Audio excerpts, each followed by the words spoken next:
Mr. Secretary, you are recognized. Chairman Smith, Ranking Member Rogers, members of the committee, thank you for the opportunity to appear before you today to discuss our recent drawdown and evacuation operations in Afghanistan. I'm pleased to be joined by Generals Milley and McKenzie, who I know will be able to provide you with additional context.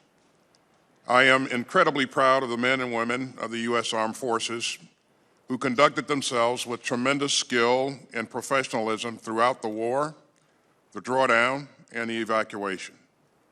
Over the course of our nation's longest war, 2,461 of our fellow Americans made the ultimate sacrifice, along with more than 20,000 who still bear the wounds of war, some of which cannot be seen on the outside. Now, we can discuss and debate the decisions, the policies, and the turning points since April of this year, when the President made clear his intent to end American involvement in this war. And we can debate the decisions over the last 20 years that led us to this point. But the one thing not open to debate is the courage and compassion of our service members, who, along with their families, served and sacrificed to ensure that our homeland would never again be attacked the way it was on September 11, 2001. I had the chance to speak with many of them during my trip to the Gulf region a few weeks ago, including the Marines who lost 11 of their teammates at the Abbey Gate in Kabul on the 26th of August. I've never been more humbled and inspired. They are rightfully proud of what they accomplished and the lives they saved in such a short period of time. The reason that our troops were able to get there so quickly is because we planned for just such a contingency. We began thinking about the possibilities for a non-combatant evacuation as far back as this spring. By late April, 2 weeks after the President's decision, military planners had crafted a number of evacuation scenarios. In mid-May, I ordered CENTCOM to make preparations for a potential non-combatant evacuation operation. And 2 weeks later, I began pre-positioning forces in the region to include 3 infantry battalions. On the 10th of August, we ran another tabletop exercise around a non-combatant evacuation scenario. We wanted to be ready, and we were. By the time that the State Department called for the NEO, significant numbers of additional forces had already arrived in Afghanistan, including leading elements of the 24th Marine Expeditionary Unit, who were already on the ground in Kabul. Before that weekend was out, another 3,000 or so ground troops had arrived, including elements of the 82nd Airborne. To be clear, those first 2 days were difficult. We all watched with alarm the images of Afghans rushing the runway in our aircraft. We all remember the scene of confusion outside. Sorry, we'll get that under control. Go ahead, sir. Outside the airport, but within 48 hours, our troops restored order and the process began to take hold. Our soldiers, airmen, and Marines, in partnership with our allies, our partners, and our State Department colleagues, secured the gates, took control of the airport operations, and set up a processing system for the tens of thousands of people that they would be manifesting onto airplanes. They and our commanders exceeded all expectations. We plan to evacuate between 70,000 and 80,000 people. They evacuated more than 124,000 people. We plan to move between 5,000 and 9,000 people per day, and on average, they move slightly more than 7,000 people per day. On military aircraft alone, we flew more than 387 sorties, averaging nearly 23 per day. And at the height of this operation, an aircraft was taking off every 45 minutes. And not a single sortie was missed for maintenance, fuel, or logistical problems. It was the largest airlift conducted in U.S. history, and it was executed in just 17 days. Was it perfect? Of course not.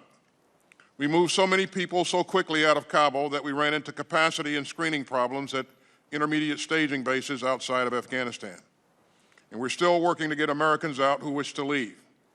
We did not get out all of our Afghan allies enrolled in a special immigrant visa program, and we take that seriously. And that's why we're working across the interagency to continue facilitating their departure, and even with no military presence on the ground, that part of our mission is not over. And tragically, lives were also lost. Several Afghans killed climbing aboard an aircraft on that first day, 13 brave U.S. service members and dozens of Afghan civilians killed in a terrorist attack on the 26th, and we took as many as 10 innocent lives in a drone strike on the 29th. Non-combatant evacuations remain among the most challenging military operations, even in the best of circumstances. And the circumstances in August were anything but ideal. Extreme heat, a landlocked country, no government, a highly dynamic situation on the ground, and an active, credible, and lethal terrorist threat. In the span of just 2 days, from August 13th to August 15th, we went from working alongside a democratically elected, long-term partner government to coordinating warily with a longtime enemy. We operated in a deeply dangerous environment, and it proved a lesson in pragmatism and professionalism.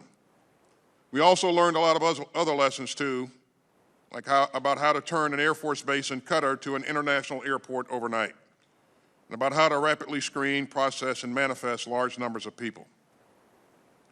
Nothing like this has ever been done before, and no other military in the world could have pulled it off. And I think that that's crucial. And I know that members of this committee will have questions on many things, such as why we turned over Bagram Airfield, and how real our over-the-horizon capability is, and why we didn't start evacuation sooner, and why we didn't stay longer to get more people out. So let me take each in turn. Retaining Bagram would have required putting as many as 5,000 U.S. troops in harm's way just to operate and defend it. And it would have contributed little to the mission that we had been assigned, and that was to protect and defend the embassy, which was some 30 miles away. And that distance from Kabul also rendered Bagram of little value in the evacuation. So staying at Bagram, even for counterterrorism purposes, meant staying at war in Afghanistan, something that the President made clear that he would not do. And as for over-the-horizon operations, when we use that term, we refer to assets and target analysis that come from outside the country in which the operation occurs. These are effective and fairly common operations. And just days ago, we conducted one such strike in Syria, eliminating a senior al-Qaeda figure. Over-the-horizon operations are difficult, but absolutely possible. And the intelligence that supports them comes from a variety of sources and not just U.S. boots on the ground. As for when we started evacuations, we offered input to the State Department's decision, mindful of their concerns that moving too soon might actually cause the very collapse of the Afghan government that we all wanted to avoid, and that moving too late would put our people and our operations at greater risk. As I said, the fact that our troops were on the ground so quickly is due in large part to our planning and pre-positioning of forces. As for the mission's end, my judgment remains that extending beyond the end of August would have greatly imperiled our people and our mission. The Taliban made clear that their cooperation would end on the 1st of September. And as you know, we faced grave and growing threats from ISIS-K. So staying longer than we did would have made it even more dangerous for our people and would not have significantly changed the number of evacuees we could get out. So as we consider these tactical issues today, we must also ask ourselves some equally tough questions about the wider war itself and pause to think about the lessons that we've learned over the past 20 years. Did we have the right strategy? Did we have too many strategies?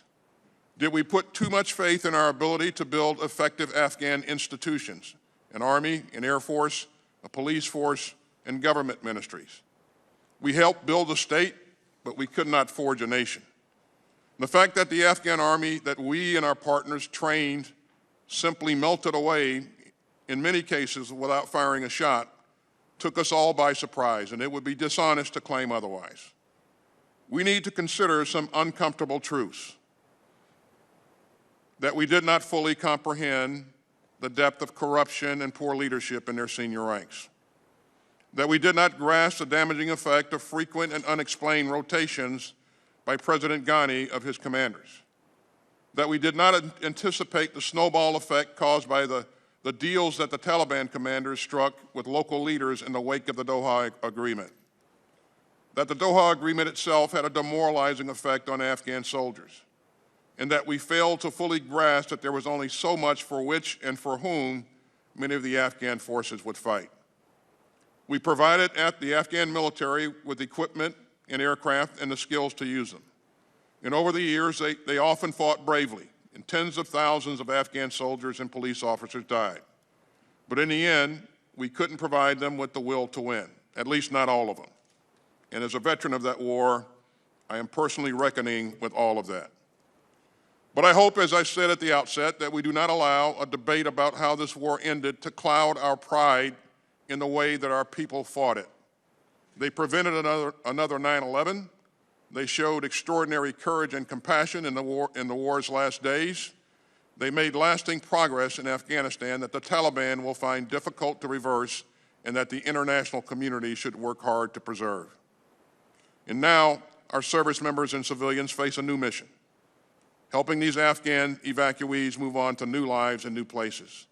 And they are performing that one magnificently as well. And I spent some time with some of them up at Joint Base McGuire-Dix Lakehurst this past Monday. And I know that you share my profound gratitude and respect for their service, their courage, and professionalism, and I appreciate the support that this committee continues to provide them and their families. Thank you. Chairman Milley.